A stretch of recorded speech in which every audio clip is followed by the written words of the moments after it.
What's going on, guys? Welcome back to the channel. My name is Alex. I talk a lot of movies and on occasion TV and video games on this channel. And today I'm going to be talking about the newest Disney movie, Haunted Mansion. Haunted Mansion stars Lakeith Stanfield, Jamie Lee Curtis, Rosario Dawson, Owen Wilson, Tiffany Haddish, Jared Leto, Danny DeVito. A woman and her son enlist a motley crew of so-called spiritual experts, a priest, a psychic, a tour guide, and a historian to help rid their home of supernatural squatters. Now, we've been down this road before with these Disney movies that are adapted from theme park rides.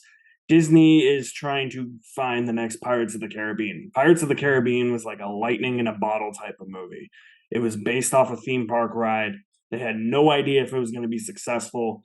The pirate genre hadn't been successful for years, and somehow Pirates of the Caribbean, Curse of the Black Pearl ended up being one of the greatest adventure movies of all time. And since then, Disney has been trying to replicate that success, and they haven't really found the right franchise or the right movie to do so.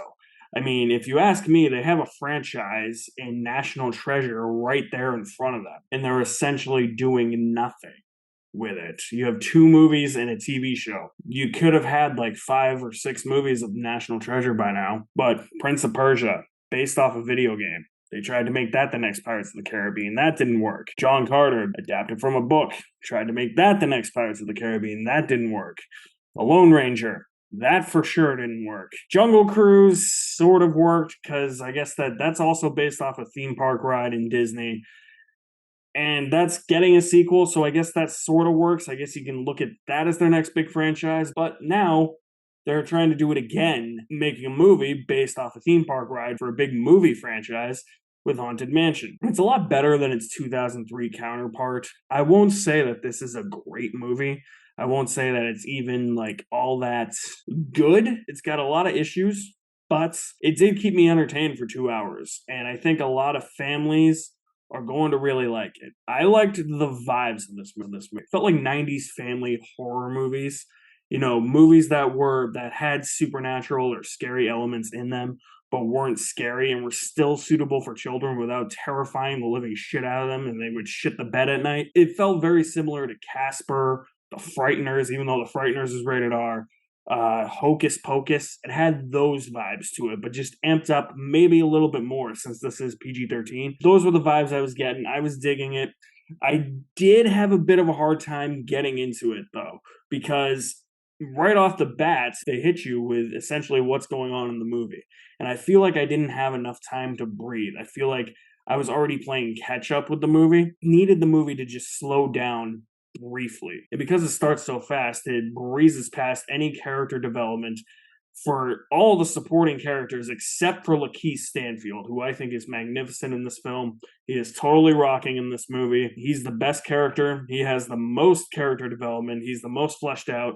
I felt for him. And I love this movie's theme of dealing with grief, how he deals with grief, how this little kid that he's kind of mentoring deals with grief, and how they have this father-son relationship, even though he's not the kid's father. And I like that the movie dives into a kid being an outsider and being socially awkward and having social anxiety. I can speak for that. I have a lot of that too. And some of the stuff that the kid mentions, I'm like, yep, I feel you, buddy. I know exactly how you feel. Went through that entirely. He serves in the movie. Owen Wilson's cracking jokes, but a lot of his jokes don't land. Danny DeVito at this point just seems like he's playing Danny DeVito or the Penguin from Batman Returns. Tiffany Haddish, I'm not really a huge fan of Tiffany Haddish. I liked her in this movie. I didn't think she was all that annoying in this movie. Thank God. She's one of those actresses that her comedy doesn't work and her voice just, once I hear it so much, I just can't get it out of my head and it annoys me. So luckily she worked in this movie. And for a Disney movie, or for a movie produced by a company that is owned by Disney, while the CGI is noticeable, I'm not going to deny that, I feel like it's only noticeable if you're looking for it.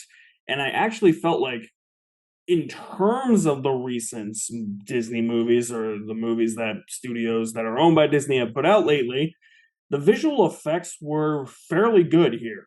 There's good use of practical effects in this too. I think Jared Leto plays the main villain ghost. I mean, it's just Jared Leto playing Jared Leto, essentially just being a weirdo again. I think he had an actual mask on, or they put prosthetics on there. It didn't look CGI'd at all. If it was seamless. I mean, good job, visual effects artists. But there were practical effects like that where I appreciated the fact that they went with practical effects over CGI in some scenes, and it looked like they were walking around on sets and not just against green screens. Of course, there's moments where you can tell they're on a giant green screen, but there were a lot of scenes in this movie where I said, that looks like an actual set. I cannot believe it. Are we getting back to practical effects here? I can't help but feel like, though, that this movie would have benefited from an October release. I feel like it's going to make no money in July. Disney is just too scared to dump a movie like this in October because I already know in their mindset, they're like, oh, Haunted Mansion movie, we can't drop that in October. That means it's super duper scary. Kids are going to stay away. They want kids and families to go see this, so they dropped it in the middle of July. And I just couldn't help but think, like, I'm enjoying this, but I feel like I would have a lot more fun if I were watching this in the heat of October when everything else is coming out. And when I usually watch horror movies, it would have been a lot more fun, I think, in October. And in that regard, too, you could tell Disney was holding back a little bit with the scares in this movie. It's got a magnificent pace where something keeps happening in every scene, and I think little children could get scared with this movie, but for adults like me, I just wish it was a little bit scarier. There were like one or two jump scares I thought that were effective, but I feel like even if you're a kid, you can see them coming from a mile away. The rest of it, I was just like, yeah, this is like typical blockbuster fanfare, like I feel like we're in Ghostbusters, but without proton packs, and we're not really busting ghosts. The rules of the world get a little muddled at times, and I feel like the movie breaks its own rules, so the world building's a little clunky. It's a pretty well-made movie considering that they are blending CGI and practical effects. Blended together, it works pretty well. I think it's well directed. I think it's not too long, it's not too short. Movies have been really long lately. It's a fun enough family movie. And again, I wish it came out in October, but I get why Disney dumped it now, because they want the families to go see it. And it's summer vacation. Summer vacation's almost over. Disney's got to dump something at the end of summer vacation. I don't think this is going to make all that much money, and I don't think it's going to be the next Pirates of the Caribbean like they're hoping. They just keep trying to replicate the success of Pirates of the Caribbean without realizing that that was just lightning in a bottle that became really popular, and because of that, the sequels made a lot of money. It's just not going to happen again for them. And going back to the supporting cast, yeah, I felt like they were all expendable. The little kid I really liked, Travis. He was good. Everybody else just felt like expendable, though. I felt like if you die, you survive, whoop-diddy-doo. I don't really care. Whoop-de-doo! I enjoyed Haunted Mansion with just over half a bucket of popcorn. It's a fun movie. It's solid enough. Families will probably enjoy it. Might be a little too scary for kids, but I don't think it's going to give them nightmares or anything. I wish it was a bit scarier. I wish Disney wouldn't hold back, especially since it is a PG-13 movie. And they're starting to push the boundaries a little bit with these PG-13 movies, or at least when Pirates of the Caribbean came out, they were pushing the boundaries. Now they've kind of toned it back, even with the PG-13 rating. But I need them to get a little bit more intense with these PG-13 movies again. So if you guys have seen The Haunted Mansion, or just Haunted Mansion, let me know what you think about it in the comment section below. I'll leave my link to my website in the description below as well. You guys are the best. Thank you for watching. My name is Alex Madden, and I will see you at the movies somewhere.